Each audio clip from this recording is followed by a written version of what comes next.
this right here. Our affirmation for this week is, I recognize spirit as love and life and the giver of all things. I honor spirit with my own willingness to listen clearly to its guidance and to be my best self according to its wisdom. I relax and allow the power to nourish the roots of healing in the world, and for that I am grateful. And so it is. Contemplative meditation is with our practitioner, Michelle. I will turn it over to Michelle now, and I will bow out. Michelle, you will need to unmute. Okay, I think I unmuted. Can everyone hear me? Okay, I have a reading from the Science of Mind magazine this month. There were some really good quotes.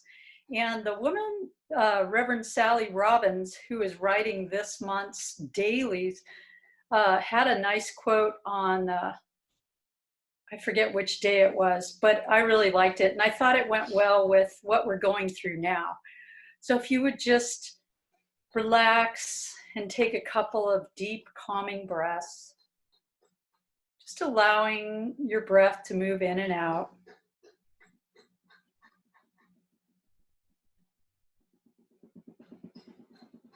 I'll read this quote, and then we'll have a few moments of silence before we move into our service, the other part of our service. This grand adventure called life sometimes takes us down roads we never imagined, and that's where the gold lies. It's up to us to have the courage to accept that life is unfolding perfectly, even when it appears it is not.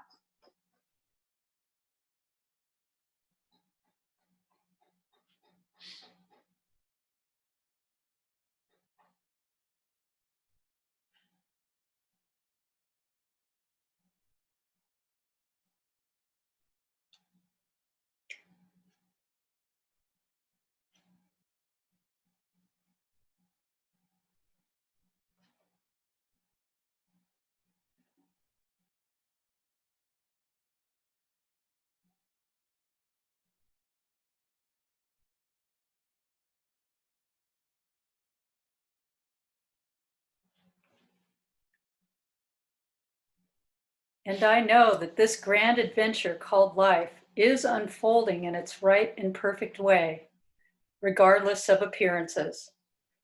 I know that the joy and the simplicity that we find in our everyday lives just help to grow us into greater human beings.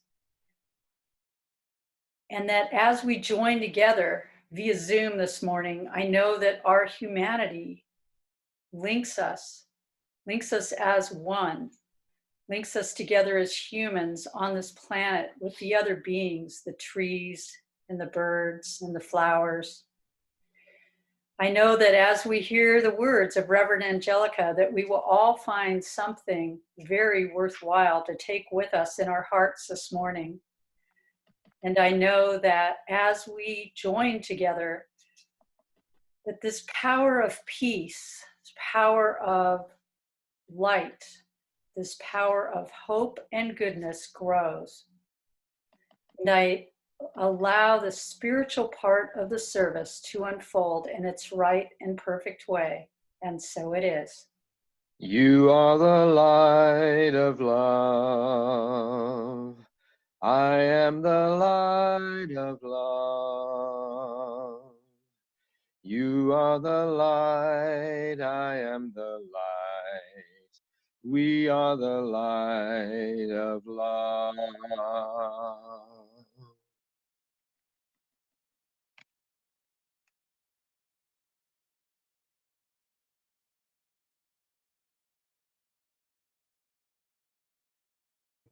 Well then, good morning. This morning's message is going to be fire in the belly. And you know, I've heard this phrase many times, but I haven't really been sure of what it meant. And so I started thinking about it a lot. This was the suggested talk title through the program that we're doing this year with CSL. And I realized that when we get really excited about something, that's when the fire of the belly is. But there's also something else. This week, Thursday, I believe, started Ramadan for the Muslim people or the Islamic faith.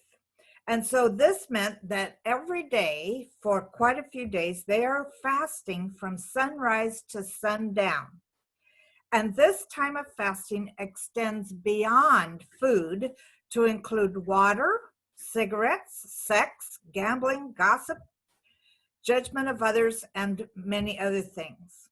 And the Muslims believe that the absence of these activities create a purification in the body, a fire in the belly, where one can truly see what is need to be seen around them, unencumbered by distractions.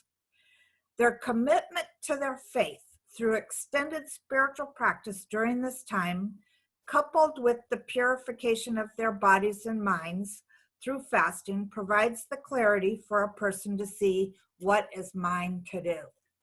What is mine to do? That idea of fasting actually really called to me, because one thing I've been doing C19 eating more than necessary. So fasting sounded good for that. I've been realizing the need to fast from fear, realizing the need to fast from judgment. And so I thought, well, I'm going to work on this season, this month. Not the rest of this month, but probably for a month, because I think it's a 30-day thing. But while I was thinking about all this, what will happen then when I release all of this stuff that I've been participating in? And it came to me that what we're doing when we do this is we begin to understand that that fire in the belly that they're talking about is really about our divine purpose. And so in my thinking about this, I realized that we're all here with a divine purpose. You are right where you're supposed to be in this moment. All the experiences that got us here and all the circumstances around us right now are powerful expressions of our thoughts. We're participating in a collective consciousness experience. I know that sometimes that's kind of hard to think about. It's like, why? Why would we create this kind of experience about it around us? And I think that as we look at our lives now, they have slowed down. Perhaps we need to fast from being busy all the time. You know, we pride ourselves, I pride myself on being a multitasker. And, you know, all the things I like to do get multitasked and the things that I don't get ignored. So some of you probably relate to that as well. But I know that one of the things that has happened is that we believe that we have a purpose in life, a divine purpose. And so we run around outside of ourselves trying to figure out where that is. What is mine to do? We keep asking ourselves, and we keep looking for it outside. And so what is our divine purpose anyway? So our very existence here at this time is proof that we're here to do good. The fact that we've allowed ourselves to participate in this kind of teaching, for instance, means that we're here to do good. And what I know is that we feel more engaged and on purpose than at other times. Sometimes we do, sometimes we don't. And this is what the human experience is feeling on purpose at times and feeling not on purpose at times. And so when I think of people running around looking outside of themselves for their undiscovered life purpose, we can begin to have a realization that our being here is our purpose. Your very existence is proof that you're here to do good. And so then we say, okay, so if my very existence is my divine purpose. What is mine to do? And this is a question that a lot of us have. What is mine to do? We hear about various things. Usually we hear about catastrophes or things that aren't working. And that's when we start asking, what is mine to do? And so what I begin to understand is that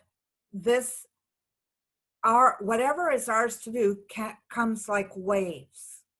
At one point, when we were a child, what was ours to do was just to be a child and to learn and to experience life.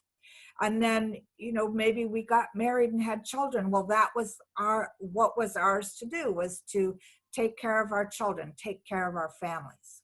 And yet each one of us has a divine purpose. And this can be a constant in our lives as to a dedication to a cause, or we can take part in several short-term initiatives over our lifetime. There is no wrong on the path of divine purpose. When I thought about people I know that have a dedication to a cause, a lifetime dedication to a cause, it reminds me of a man who was, I met when I had the Hawaii church, and his cause was pakalolo. That's cannabis in Hawaiian. And he even started a ministry around this sacred plant, and eventually ended up getting arrested and being in jail for quite a while without even a trial, which I could never understand how that could happen. But, he came out of that experience, and his path, he was still had that fire in the belly for this idea about legalizing marijuana. And of course, now it's happening quite a few places.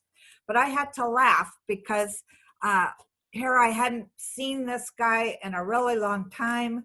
We're having a game night one time here in Eureka, and somebody brought a game called Weed.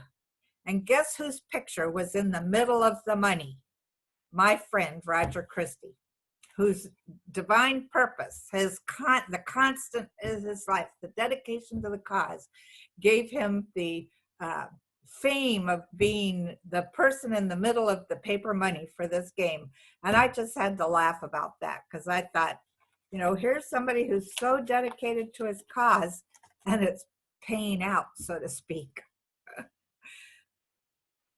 So when we feel that fire in the belly stir, when we feel the need to be part of something that calls us, we truly know that we've connected to something divine and something really purposeful in our lives. And so think for a moment, what stirs your belly? What is it that stirs your belly?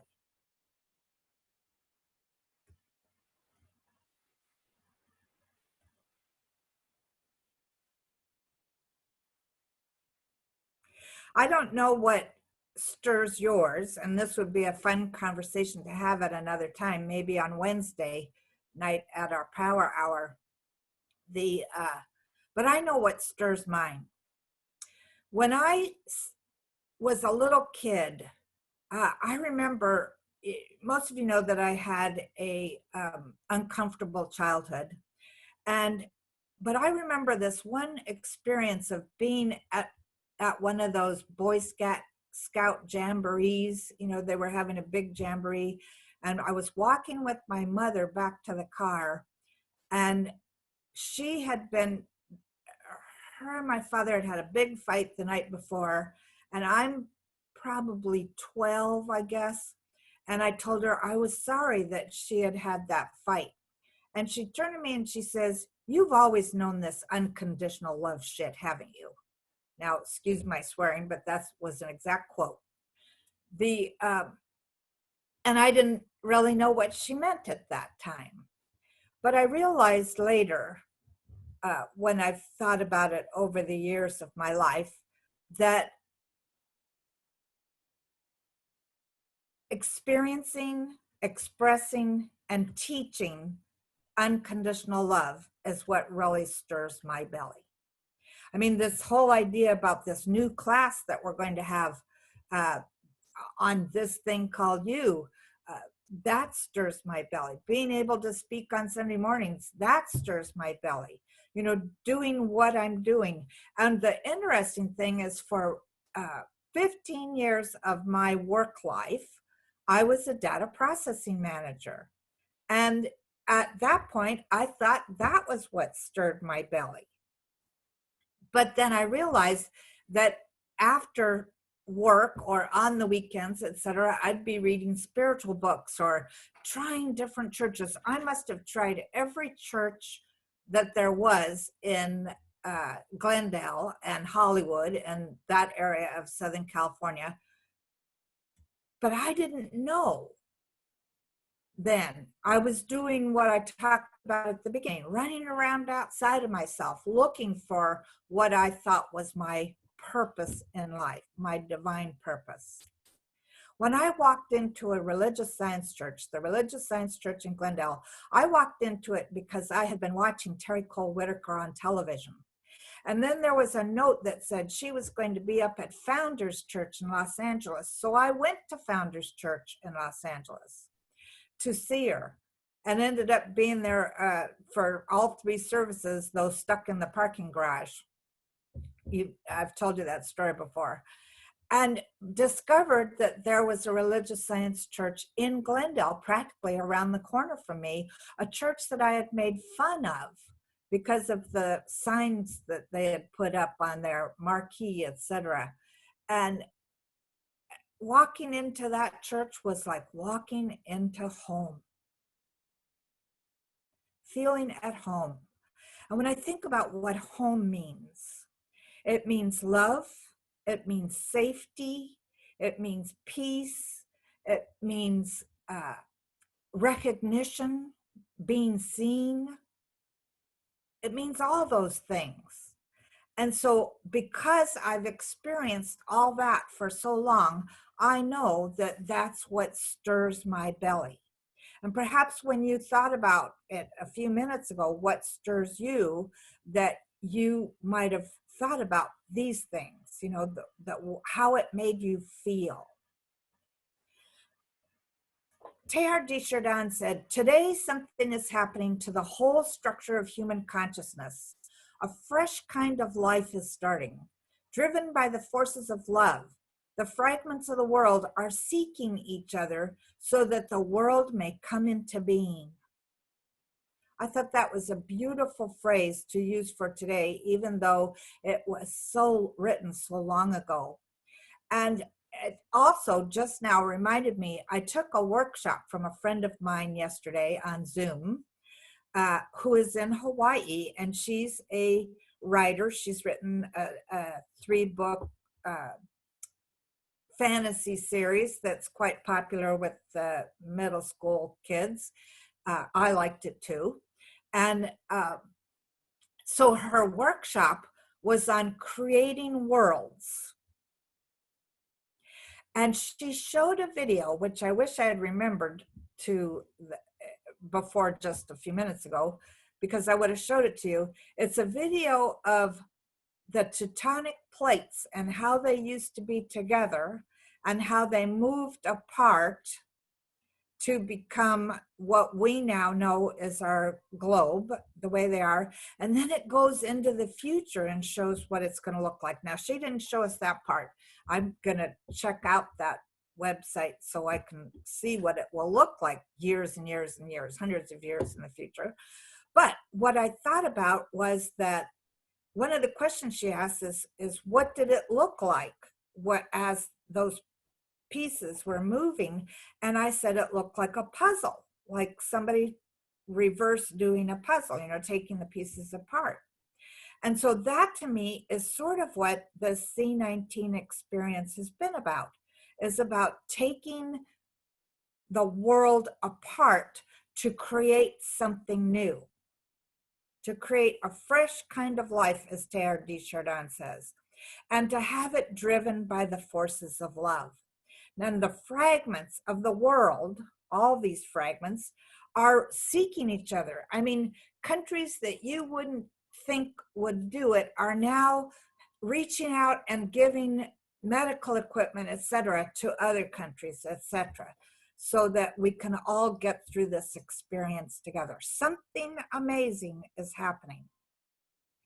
Dr. Holmes, when addressing another world crisis in the previous century, said there seems to be two attitudes we can assume: calmness, faith, and conviction, or despair.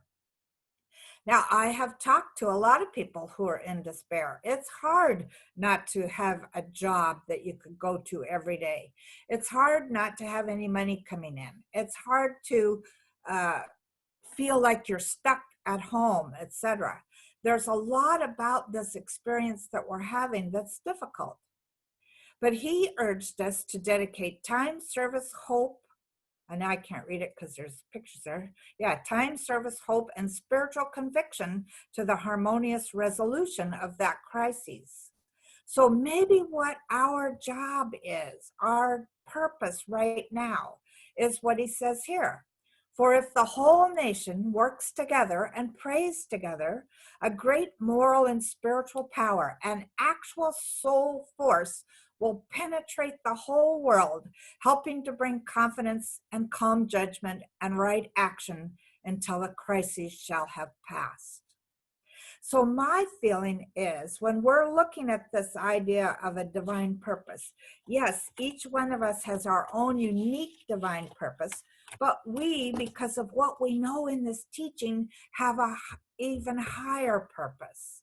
And that is to let go of fear, let go of the feelings of being in lack or limitation, let go of absolutely everything that is contrary to what it is that we want. Over the last few weeks, we've talked about the caterpillar going into the chrysalis, and that we're now in the chrysalis stage. Well, in that chrysalis stage, out of that comes something so unique and so beautiful that I asked you last week to start visioning what our world would look like. What would you like it to look like?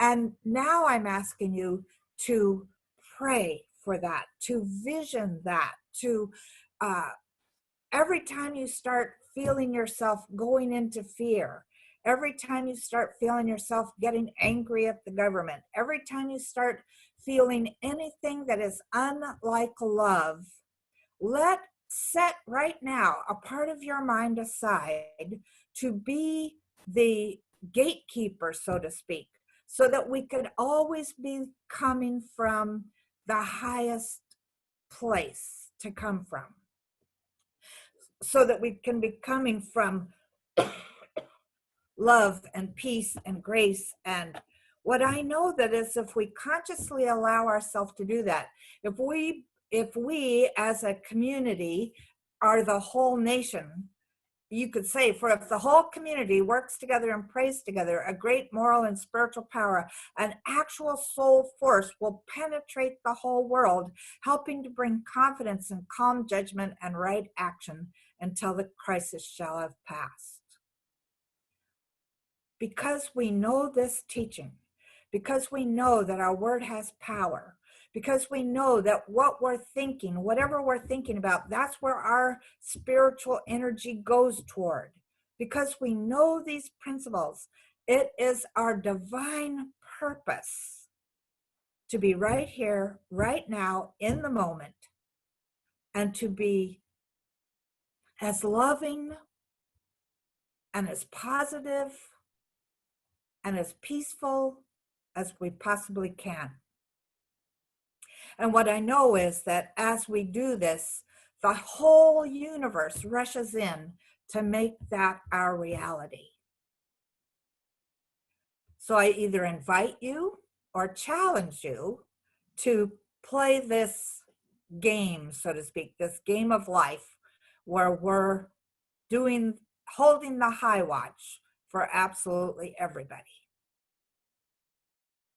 So what if this is our purpose? What if each day we step into the world with an opportunity to contribute more power, more prayers, more love, more peace, and more of our whole selves?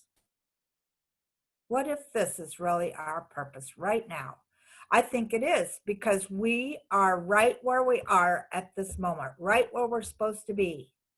All the experiences that got us here and all the circumstances around us are right now are powerful expressions of our thoughts. So let's think in a higher way, have a higher vision. So let's affirm this together. I renew my life's purpose each and every day by allowing the fire in my belly to guide what's mine to do in the world. And let's go into prayer.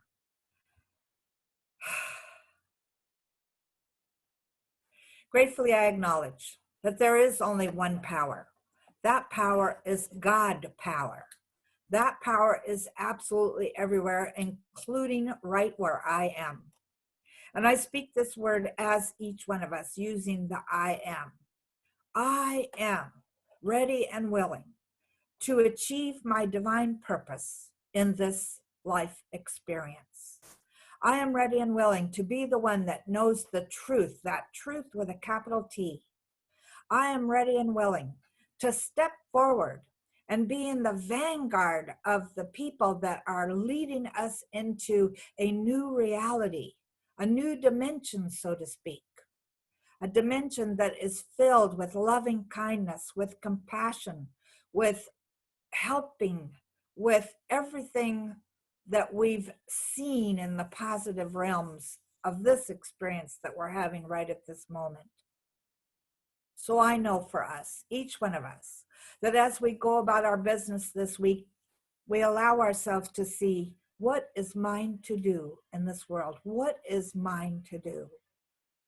And I know that mine is to pray. Mine is to know the truth, that there is something amazing coming out of this experience, that we're stepping into a new world, and it's up to me to step into it authentically and fully aware that my thoughts create, my feelings create, and what I want to create is peace and love and joy. A new world. So this is a good thing. I know that even this planet is God. There is nothing that is not God. So we step fully formed into our God nature and allow it to express itself absolutely everywhere, knowing that as we do so, as we lift our consciousness, we're lifting the consciousness of humanity. And Spirit says yes. Yes, my darling.